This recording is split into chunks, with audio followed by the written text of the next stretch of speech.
Okay, so I'm going to continue reading fourth grade rats. When we last ended, Suds wanted to become a rat for Judy, but he went through training and everything, but he did not do too well with the training, did he? So he realized that he was not cut out to be a rat. Okay, so let's continue. Chapter 9. You want a rat? Interesting. It was lunchtime. I took my tray through the food line. As usual, I waited for Joey. As I was waiting, I saw a sight that made my eyes pop. Judy Billings was sitting a couple tables away by herself. Usually she was surrounded by girlfriends. Judy Billings, alone. I couldn't believe it, and I couldn't pass up the chance. Walking over to her table was as scary as walking on the roof, but I did it. I sat down next to her. Hi, I said. Mind if I sit here? She kept looking at her grilled cheese sandwich. Yes, she said. I giggled. I grinned. I was thrilled. Yes. It was the first word she ever spoke to me. I'd remember it forever.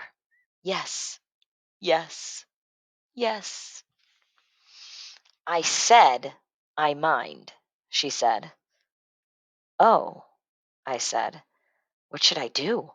I was in too deep to back out now. Okay, I said. I got up and sat down on the other side of her. This better? No. She kept speaking to the grilled cheese sandwich. Did she think I was the sandwich? I felt my chair move. I looked up into the face of Gerald Willis. He was pulling my chair backwards. When it was away from the table, he tipped it forward. I slid off to the floor. It was the bench at the talent show all over again, only worse. I got up. I slunk away. Kids were laughing. One of them was a third grade angel eating a piece of chocolate cake. I didn't take the cake from the angel's hand. I just shoved his hand, cake and all, into his face. Then I mashed them around. The whole joint was howling. As I walked out of school that day, Judy Billings happened to be right behind me. This time I didn't hold the door open for her. I let it shut in her face. I went straight home and up to my room. With one swipe of my hand, I sent my whole Matchbox car collection flying from the top of my bookcase. I probably would have destroyed my room right then and there if I hadn't headed for the bathtub. No tugboat and dinosaur this time, just me and the water. I didn't turn it off till it was up past my belly button. I sank into it as deep as I could. I wanted to pull it over me like a blanket. I wanted to forget the day. I wanted to forget fourth grade. By the time I got out, I thought I was feeling better. I was wrong. As soon as I got back to my room, I punched Winky, my bear. At dinner, Zippernose smirked and sneered and snickered until my mother finally said, "What is it?" "I can't tell," giggled Zippernose. "I'll get in trouble." "If you don't stop that carrying on, you'll be in trouble." "Okay, I'll tell." My mother looked at me. "I'm not sure I even want to know now. I'll let Suds tell me later if he wants to." "No!" screeched Zippernose. "I want to tell." And before anyone could stop her, she told. About Gerald Willis and the chair, about the third grader and the cake in the face, about the whole place laughing. Bubba was going into spasms over the cake scene. My parents just stared at me. My mother looked hurt. "That doesn't sound like you, Suds," she said. "They were laughing," I reminded her. "Are you going to attack everybody who laughs at you the rest of your life?" "Yeah," I said, "maybe I will." I got up from the table and stomped off. "Take a bath," my mother called. I did. "Take another." I took another. Didn't do any more good than the first. I decided to go to bed early, get myself unconscious as quick as possible. I put on my PJs, turned out the light, and got under the covers. I felt something with my foot. What could be under there? It felt like wood. It felt like snap. Yow! Suddenly, I was on the floor, and the mousetrap was on my big toe. I pried it off. I went to the door, yanked it open. I heaved the trap down the hallway. I screamed, "Okay, you want a rat? You got a rat." Uh-oh. Chapter 10. No. What does that mean? Let's go. For the next 2 days, I went on a rampage. If I saw a little kid with a Twinkie I wanted, I snatched it from him. If I saw a little kid on a swing, I pushed him off, whether I wanted to use it or not. I laughed in class during silent reading. The teacher told me to stop. I kept laughing. She gave me a detention after school. My first ever detention. I laughed all through it. Instead of putting candy wrappers in my pocket, I threw them in the street. I walked across people's front lawns. I rang doorbells and ran. My mother put a new box of Klondike bars in the freezer. I ate them all. I stuck chewing gum on my bedpost. I left my dirty clothes on the floor. The next time Bubba bared his fangs and went "Wat, wat, wat," I said, "That's my name. Badness is my game." And I tied him to the bathroom doorknob. I snuck up on Zipper Nose. She was in her room, lying on her stomach on the floor, reading, wearing socks. I pounced. I plunked myself smack on the back of her legs. In a second, I had her socks off. Most times when I tickled her, I would stop when she started screaming. This time, I didn't stop. She laughed and screamed and bawled herself blue. I didn't stop until my father pulled me off. He shook me by the shoulders. "What's getting into you lately?" "Nothing," I said. "Just getting her back." What was getting into me? Even I didn't know. Didn't care either. All I knew, whatever it was, it felt good. It felt great. Why had I waited until so late in life to have my first rampage? Joey was right. Angels finish last. No more last for me. This dude was heading for the gold medal. I ran upstairs. I pointed at Winky. "You're holding me back," I told him. "You're out of here." I opened my window and punted him into the backyard. There was only one thing left to do. My chance came next morning. Uh-oh, what is it? As I was getting ready for school, my mother poked her head into my doorway. "Pick up this floor before you go," she said. "It's a war zone." She was already gone from the doorway when I sent my answer. "I don't have time." She appeared again. "Pardon?" "I don't have time," I repeated. "It'll only take a minute. Take time." "After school," I said. "Now," she said. "No," I said. Before she recovered from the shock, I was past her and down the steps. "I'll see you when you come straight home after school," she called as I breezed out the door. The next voice I heard was a whole lot different. I was half a block up the street when I heard it behind me. "Hi, Suds." I turned. Not that I had to turn to see who it was. I could have picked Judy Billings' voice out of a million. She was smiling. She was looking at me. I wasn't a grilled cheese sandwich after all. We walked to school together. Judy did most of the talking. She kept telling me how famous I was. Everybody was talking about me. But I was only half hearing. I was in a daze. I just kept looking at her beautiful face and thinking, "Man, wow, I'm walking to school with Judy Billings. I don't believe it." "Well," I heard her say, "could you?" I snapped out of my daze. "Huh? Could I what?" "Let a bee sit on your arm like Joey Peterson did." "Sure," I said. "No sweat. For Judy Billings, I would have let an alligator sit on my arm." But we couldn't find any bees. So she said, "How about a spider?" "Why not?" I said, playing cool, trying not to sound nervous.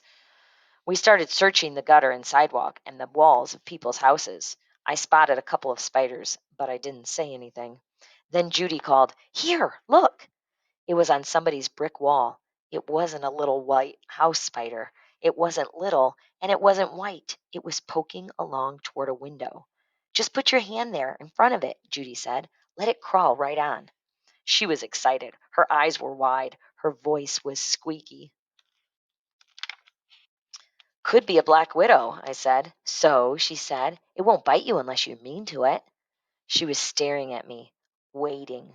The last 10 minutes had been the best 10 minutes of my life. Was I going to give it all up because I was too chicken to touch a stupid insect? I put my hand on the wall, flat. The spider went around it. I did it again. The spider climbed aboard. Judy shrieked.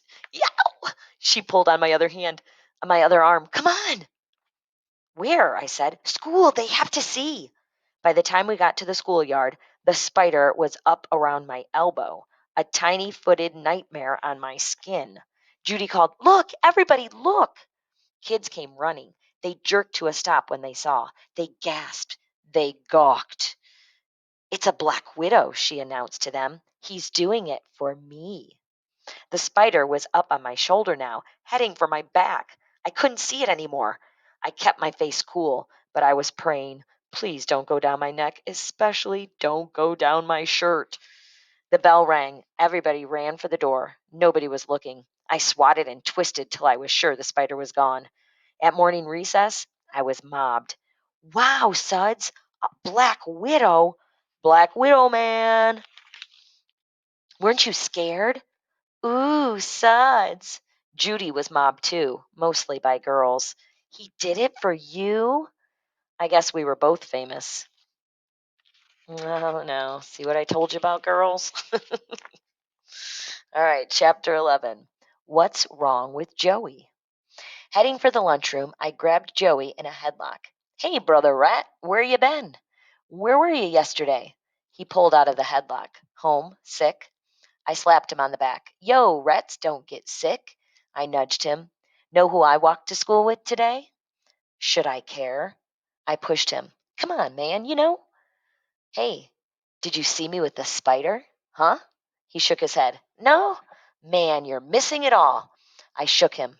You'd be proud of me. He didn't look too lively. Hey, brother rat, you still sick?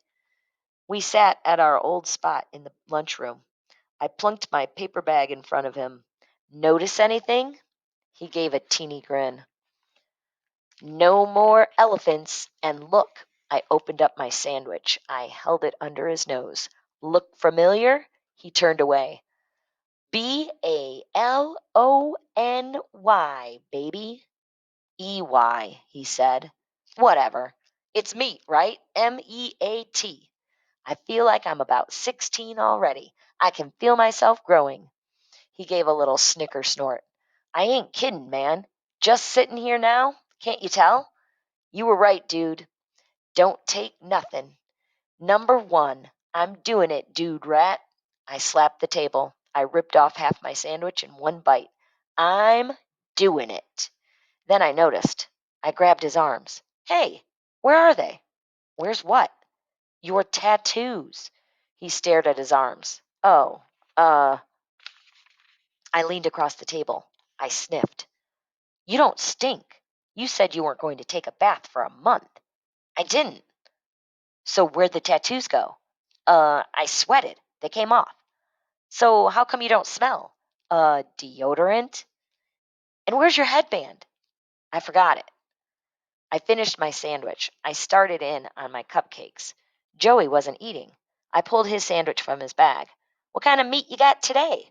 He snatched the sandwich back. I don't know. Bologna? Roast beef? I don't know. Bear? Moose?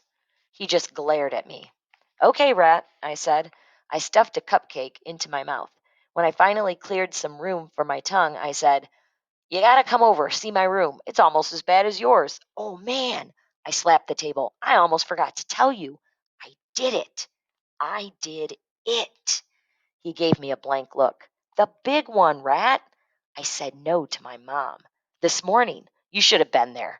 I'm going out to school, okay? My mom says, Pick up this floor. It's a war zone. War zone, man. See? I told you it was bad. So know what I said?